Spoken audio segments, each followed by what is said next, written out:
Hey everybody, it's Emily at ARG Schooling, and today I'm going to do kind of a chatty TBR for June.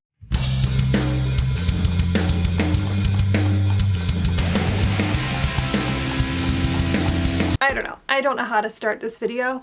I want to talk about what I'll be reading, but obviously I've chosen books for purposes within Build Your Library, but also within what's happening in the world right now with Black Lives Matter, and it's Pride Month, and so I'm trying to fit all of these things into my TBR this month, and it's a lot. I have a lot of books. So let's just jump into what I plan on reading in the month of June. We're already a week in, so I've already read several books this month. I'll talk a little bit about those, but I'm going to start with The Ballad of Songbirds and Snakes by Suzanne Collins. This is the ARG Booked Book Club pick for the month of June, and I have not started this yet. I'm probably going to read it at the second half of the month. Sarah is halfway, or a little less than halfway through the book just now, so she has it first. When she's done, she's going to pass it to me. If you're interested in reading along with the book club, we will be reading it all month, and then at the end of the month, I think it's going to be the 27th, we're going to do a live show with Sarah and I where we talk about the book with all of you and discuss our thoughts and whatnot. So I'm very interested to see what this is, because I'm trying so hard not to listen to anyone when they're talking about it yet, because I just want to go in, not really, all I know is it's sort of a snow origin story, I think, that takes place way back at the beginning, not the beginning, but in the early days of the Hunger Games and all of that. So that's really all I know, and I kind of want to go in just with that knowledge and see where it takes me. So yeah, I'll be reading this at the end of the month probably. I'm hoping it reads quickly. I have a bunch of things that I'm reading specifically for work purposes, for Build Your Library. For those of you who might not know, I write literature-based lesson plans for homeschoolers. I'm a big believer in teaching with books and exposing children to ideas and perspectives and things through great literature. I try to use own voices as frequently as I can, whenever possible. And currently I'm working on the level 6 update, and let me just start by saying why. Why are there so few own voices books that have to do with the Civil War and slavery? I cannot believe how limited the number of options were. I was a little bit shocked, to be completely honest. When I would look at lists of books, because I research books, that's what I do. I research books constantly, and I'm always looking for new titles. I'm always looking to see what else is on the market. And I would say, just off the top of my head, it's 95% of the books about slavery during the Civil War and antebellum era and all of that are written by white women. And I was just... it was frustrating trying to find books that were own voices. So the two that I read, one I read last month, and that was Calico Girl by Jardine Nolan, I believe. I don't have it.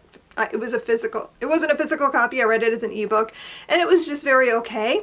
And then I picked up Silent Thunder, which is by Andrea Davis Pinkney, and I like this one quite a lot better.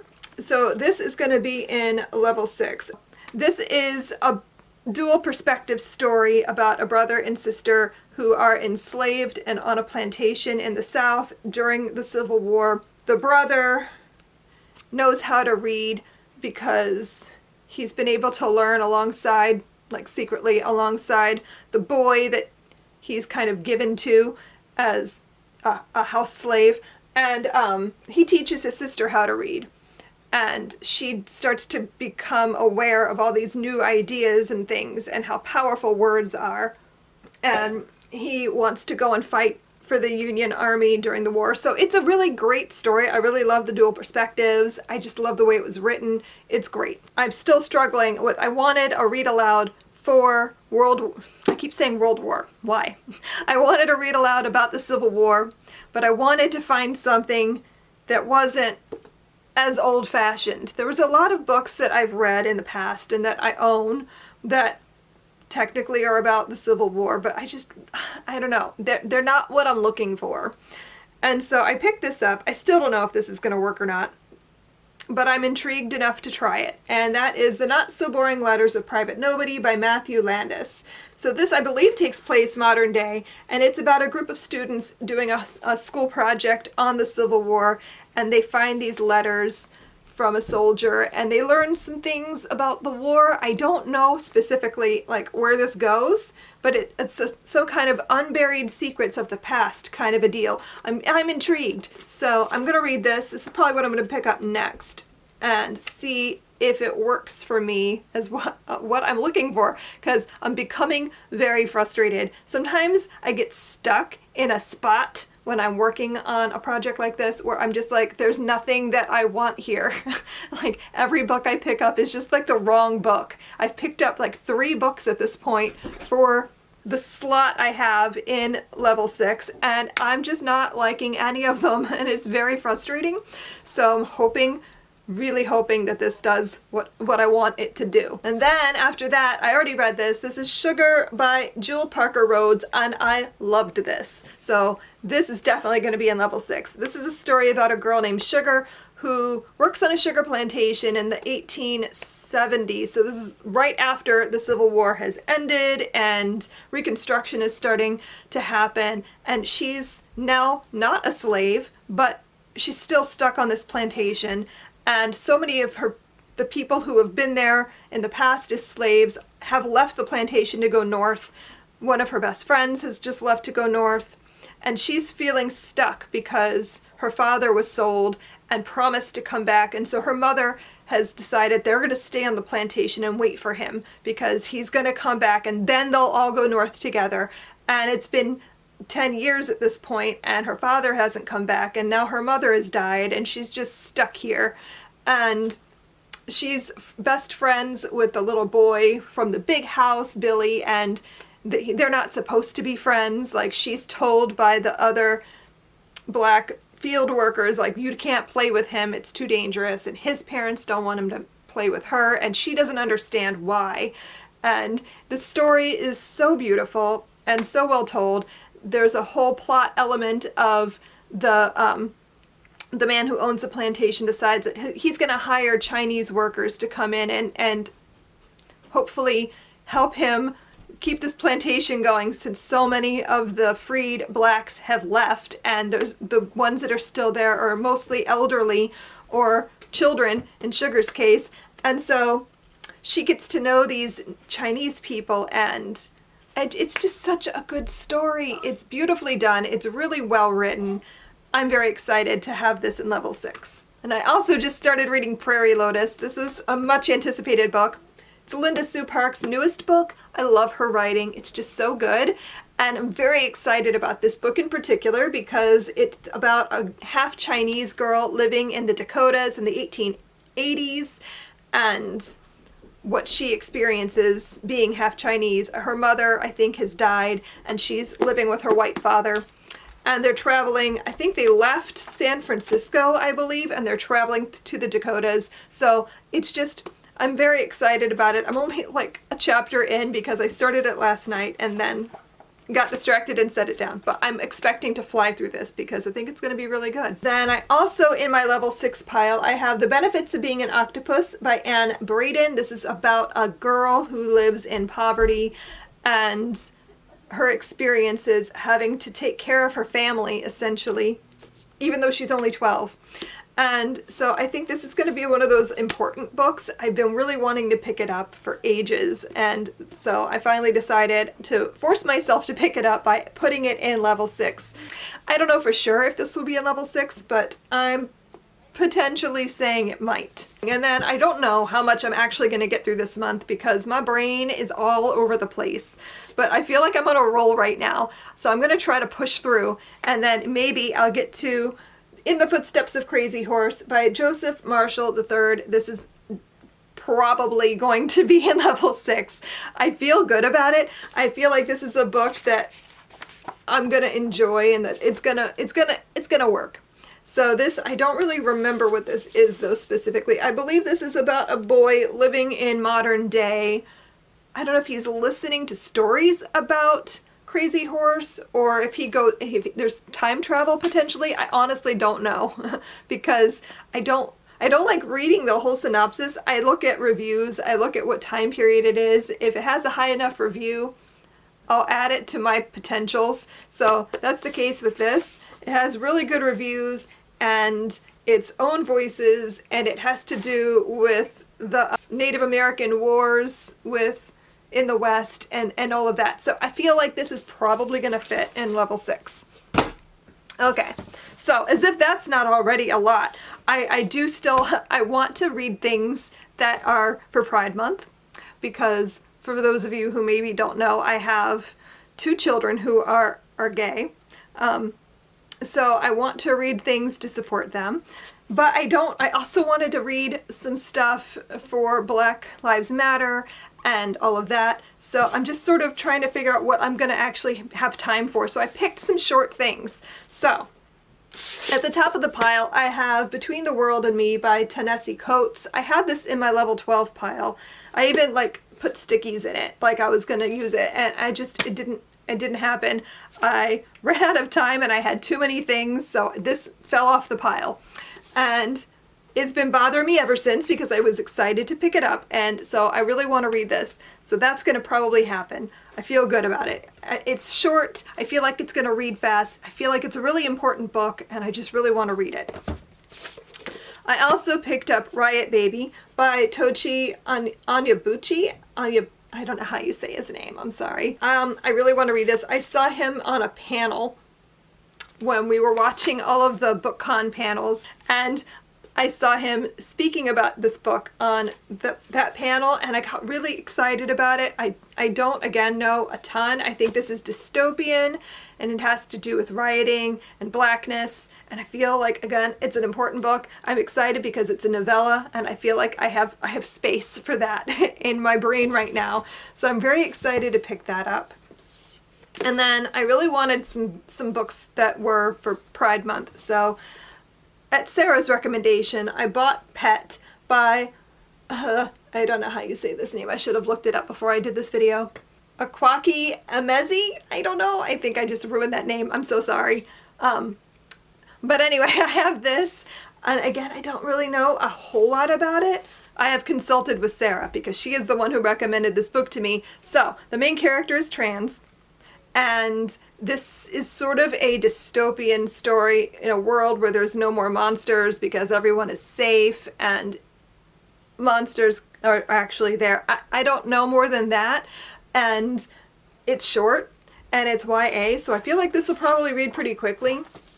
And so I feel like this will fit. I can fit this in and make it happen this month. I'm very interested to read it though because it just sounds so different. And then Sarah has been harping on me for ages to read this, so I'm gonna try. I don't know how much I'm gonna get through, but I have Her Body and Other Parties by Carmen Maria Machado, and it's a bunch of short stories, so I feel like I'm probably not gonna finish this month. But my goal is to read at least 3 stories.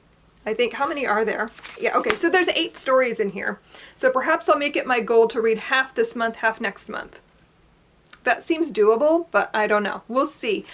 But I definitely want to read it. I didn't tell you anything about this, did I? This is short stories, and Sarah's been talking about this for ages because she had to annotate it for a class, and I feel like I should know more than I do because she's been talking about it so much. I know that it's feminist. I know that they're all retellings of other things. No, they're not all retellings. Okay, some of them are retellings because those are the ones that I feel like Sarah's talked about the most, and which made me believe they were all retellings, and that is not the case. So yeah, I don't know. I'm gonna see what I can get through. I'm also reading books with my 11-year-old still for school and for our read aloud project, and currently we are reading I Am Malala. She picked this as our next book because this is for her Reading Around the World project that she's doing. I've talked about it before. Basically, we have a big map and she colors in countries as we read books from them. So right now we're reading this so she can color in Pakistan. And I'm very excited that she picked it because I adore Malala Yousafzai, and we're probably going to watch her documentary too when we're done, because I remember that being just amazing, and I feel like she'll get a lot out of it by reading the book and then watching it. So we just started this. We're only a couple chapters in. Yeah, we just finished chapter 5 today. So I feel like we're probably going to get through this pretty quickly though, because it's not that long and the chapters are all pretty short. We're also reading through Heart and Soul, The Story of America and African Americans by Kadir Nelson. This is such a beautiful book. This is in Build Your Libraries level 5, and it will also be in level 6. The illustrations in this book are just stunning. I feel like it's really important that we teach history from various perspectives. We don't just want to follow one line of thought, you know, the European ideal America that we tend to focus on. So I really want to include lots of other voices in our history. So we're reading this right now as our like American history focus. We're not that far in. We've only read the first chapter so far. But I feel like this is important to read. So we're going to be reading through that. And then I think for our next read aloud, we're going to do All-American Boys by Jason Reynolds. I'm very excited to pick this up. It's been super hyped to me. Like, I've had so many people recommend this. The only Jason Reynolds book I've read thus far is As Brave as You, which I loved. And so I'm very excited to pick this up. It's about a boy, a black boy who is attacked by the police. They think he stole something, I believe, and a white boy is the one who witnesses it. And so I think it's from both of their perspectives, but I've been told this is such an important book, and so I'm really excited to pick this up with her as a read aloud. I feel like it's going to be very powerful and bring up a lot of discussion topics and things. So I think it's really important that we read books like this with our children. Reading aloud gives us the power and the space to do that, and to bring up topics that we might be afraid to just start talking about. Maybe you don't know where to begin talking about Black Lives Matter and what's happening with all the protests and whatnot, and where do you begin as a white parent with white children. So I feel like reading books like Heart and Soul and All-American Boys, and reading history that is told from the perspective of African Americans, told from the perspective of Indigenous peoples, it's necessary and important, and will hopefully give the next generation a better way to relate to the world around them. So those are the things that I'm reading in June, and now that I've like laid this all out in one pile, it looks insanity. This pile is huge. I don't think I can lift it. I'm going to try to slide it into frame. I have 14 books in this pile. What the heck? So I don't know. My average has been like 8 to 10 books a month, so this might be excessive. I don't know how much of it I'm actually going to get through, but I would like to say all of it. I hope you're all doing well and staying safe. I hope that you're getting through this. I know I've just felt so stressed out and so just all over the place. My stress is making me sick. I don't know. Stress exacerbates my ulcerative colitis, and just everything hurts. I'm a mess right now. I have to go tomorrow and get a cortisone injection in my shoulder, which I'm absolutely terrified about. By the time this goes up, I'll have already done it. It'll be fine. I won't die, but I have a fear of needles, and I don't do well with pain, and I'm a mess. So, but this is how high I can move this arm. It's a mess. It hurts. I can't move it. It's a useless arm. So it's necessary. I have to do something. At least I finally got an appointment with a doctor, because that's been a lot. But hopefully my arm won't hurt anymore after tomorrow. If I can just get through the initial shot, which my brother has told me is as long as my arm. So anyway, all that to say, I hope you're all well. I hope everyone's staying safe, and Black Lives Matter, donate, protest, do what you can to keep this movement going. And I hope you guys have enjoyed this video, scatterbrained though it may be. So I'll see you guys next time. Happy reading. Bye.